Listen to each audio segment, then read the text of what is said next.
ओम शांति। श्रीमत पर चलकर सबको सुख दो और सुख लो।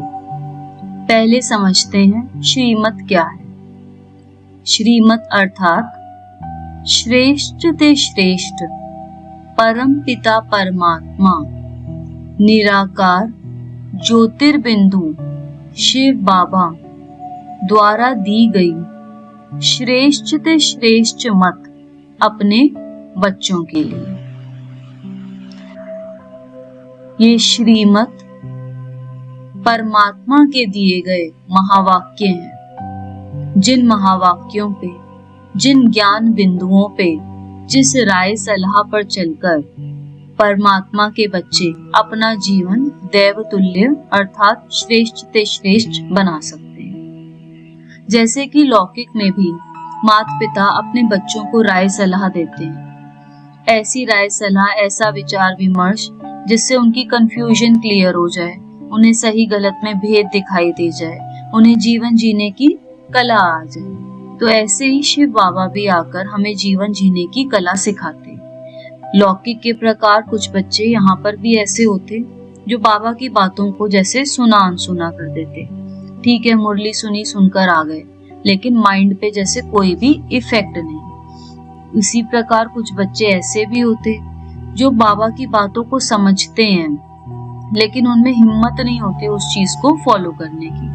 जैसे कि लौकिक में देखें तो किसी का बच्चा शराब पी रहा है, सिगरेट पी रहा है और माता पिता उसे बार बार मना कर रहे हैं, दवाई लाके दे रहे हैं, छुड़ाने की कोशिश कर रहे हैं। उसे भी पता है कि मेरे मम्मी पापा जो कह रहे हैं वो मेरे हित के लिए है, लेकिन उसके अंदर करेज नहीं है कि वो उनकी बातों को मान सके और व्यसनों से मुक्त हो पाए। इसी प्रकार ज्ञान मार्ग में भी बहुत बच्चे सुनते रहते हैं, समझते भी रहते हैं, लेकिन चल नहीं पाते। और तीसरे प्रकार के वो बच्चे जो बाबा की हर श्रीमत को हांजी करते हैं। बाबा कहता है हिम्मत का एक कदम तुम्हारा और मदद के 1000 कदम मेरे। तो जब बच्चे कहते हैं हाँ बाबा मुझे ये आपकी दी हुई श्रीमत इसको फॉलो करना है, इसको अपने जीवन में उतारना है, तो बाबा जैसे पदम गुना मदद देते, जिससे हमारे जीवन के अंदर विशाल परिवर्तन आता। पहले समझेंगे कि किस प्रकार श्रीमत मनुष्य को जो ज्ञान धारण करता है, ज्ञान मार्ग पे चलता है, उसको सुख देती है। श्रीमत अर्थात ज्यादातर श्रीमत 4 विषयों में ब्रेक की जा सकती है: ज्ञान, योग, धारणा और सेवा। ज्ञान की श्रीमत अर्थात बाबा के बताए गए यूनिवर्सल स्पिरिचुअल लॉस, जैसे कि सृष्टि चक्र का ज्ञान, कर्मों की फिलॉसफी, आत्म अभिमानी स्थिति की जानकारी आदि आदि। जैसे जैसे ज्ञान के चक्षु खुलते वैसे वैसे आत्म अभिमानी, जिसे देही अभिमानी स्थिति भी कहते हैं, उसमें टिकना शुरू करती, यानी खुद को आत्मा समझ के व्यवहार में दूसरों के साथ आती। परमात्मा का मुख्य ज्ञान बिंदु आत्मिक स्थिति। जब हम खुद को आत्मा समझते हैं तो हम अपने आसपास वालों को भी स्वतः ही इजीली ही आत्मा समझते हैं। तो जब हम सब एक दूसरे को बिंदी बिंदी देखेंगे तो किसी भी प्रकार के कंपटीशन, कंपैरिजन की कोई जगह ही नहीं रहती। सभी अच्छे लगने लगते हैं क्योंकि सभी आत्मिक रूप में मेरे भाई भाई हैं। कर्मों की फिलॉसफी का ज्ञान मिलने से हमारी नजर हमारे हर कर्म पे, हर सोच पे, हर संकल्प पे होती है कि मेरे हाथ से किसी भी का भी बुरा ना हो जाए, मुझसे कोई विकर्म ना हो जाए।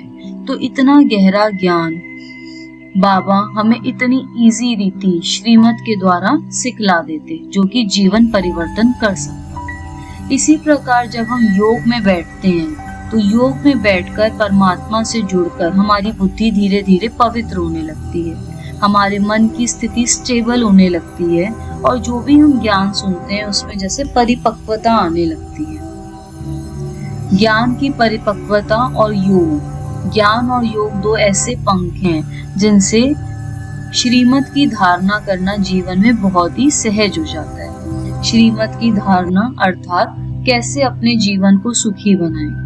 आज तक हमने सुना था दुख देना पाप है, लेकिन बाबा आकर हमें सिखाते कि दुख लेना भी पाप है। इसी प्रकार बाबा हमारे जीवन में डिसिप्लिन ले आते। सुबह अमृत वेला करना, शाम को नुमा शाम करना, ना बुरा सुनना, ना सोचना, ना बोलना, आदि आदि। ज्ञान की धारणाएं मनुष्य जीवन को जैसे गोल्ड बना देती हैं, रियल गोल्ड।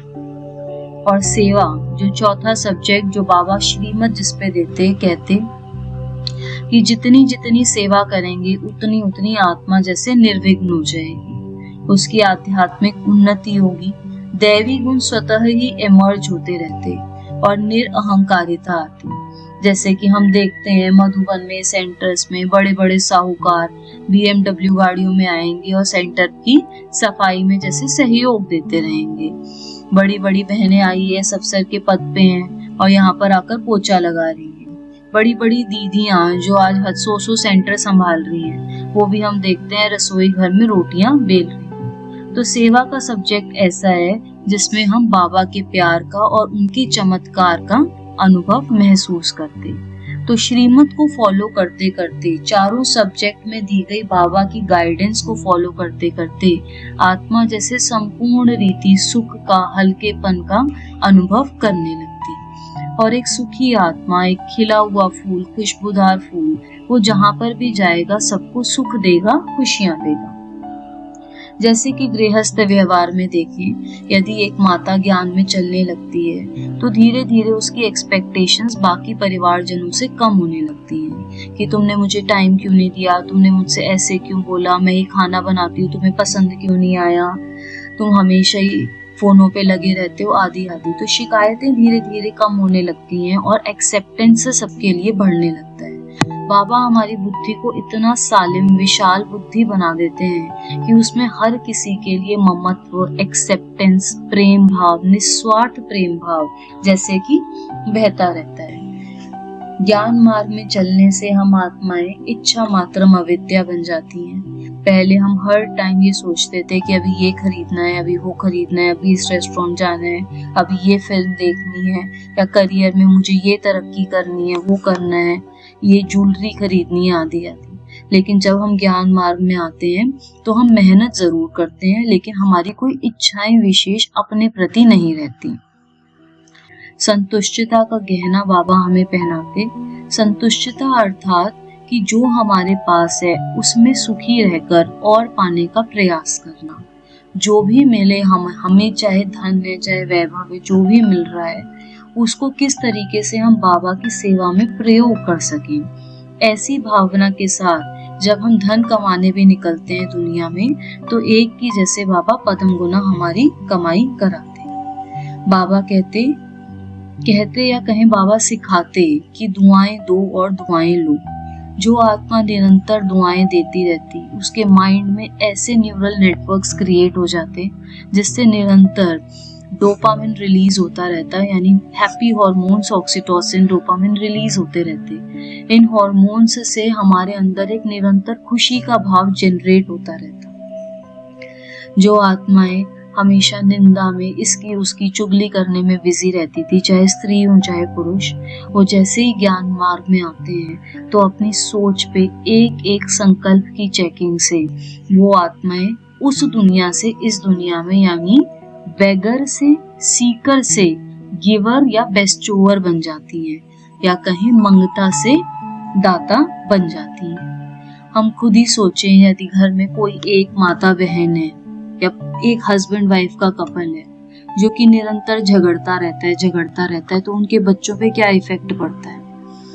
उनके बच्चों को लगता है कि शादी करना बेकार है, गृहस्थी में ऐसी लड़ाइयाँ होती रहती हैं, या घर में देवरानी जेठानी की, सास बहू की लड़ाई हो रही है तो बच्चे जैसे तंग से रहते हैं। और इसी के विपरीत यदि घर में कोई एक भी जना ज्ञान में चल पड़े और उसके अंदर सारी कार्मिक फिलॉसफी की, बाबा के ज्ञान की धारणा हो जाए, तो वो आत्मा जैसे हर किसी को एक्सेप्ट करके हर प्रॉब्लम को सहज रीति सॉल्व कर लेती है। वो ये समझ पाती है कि किस तरीके से कितना भी केओस हो उसमें मुझे काम रहना है, शांत रहना है, शांति से किसी भी परिस्थिति का कैसे सामना करना है। ये एक रोल मॉडल होते हैं जो इनको बच्चे देखते हैं, और जब उनके जीवन में परिस्थितियां आती हैं तो वो याद करते हैं मम्मी ऐसी प्रॉब्लम को कैसे सॉल्व करती थी, तो क्यों ना हम माताएं, हम बहनें, हम भाई ऐसा रोल मॉडल बने अपने बच्चों के लिए जो केवल आज का ही सुख इम्पोर्टेंट नहीं है। सोचिए हम सारे कितनी मेहनत करते हैं हमारे बच्चे सुखी रहें, तो क्यों ना हम उन्हें ऐसे प्रैक्टिकल टिप्स दें अपने चरित्र के माध्यम से, जिसे वो अपने जीवन में यूज करके वो भी अब से 20 साल बाद जाके बहुत सुख का अनुभव करें। तो ज्ञान मार्ग अर्थात सुख का मार्ग, ज्ञान मार्ग अर्थात एक सुंदर गृहस्थ जीवन का मार्ग। जितना जितना हम एक्यूरेटली श्रीमत पे चलते हैं, उतनी उतनी हमारी गृहस्थी पवित्र, पावन, सुखमयी होने लगती है। आपके जितने भी टेढ़े मेढ़े रिश्ते हैं, वो सारे रिश्ते, चाहे घर हो चाहे ऑफिस हो, बहुत ज्यादा सुधरने लगते हैं। आत्मिक बल आने के कारण आपके अंदर हिम्मत होती है कि आप अपने लिए स्टैंड ले सकें, अपने लिए बाबा की शक्तियों के आधार पर राइट डिसीजन ले सकें। और ये शक्तियां जो दुनिया में कहीं से भी किसी भी ट्रेनिंग से सीखी नहीं जा सकती, ये शक्तियां केवल श्रीमत पर चलकर ही अर्जित की जा सकती हैं। तो क्यों ना हम अपना जीवन ऐसा नेक सुंदर बनाएं जो आने वाली पीढ़ियां भी कहें, वाह बाबा वाह, वाह ज्ञान मार्ग वाह, वाह श्रीमत वाह। ओम शांति।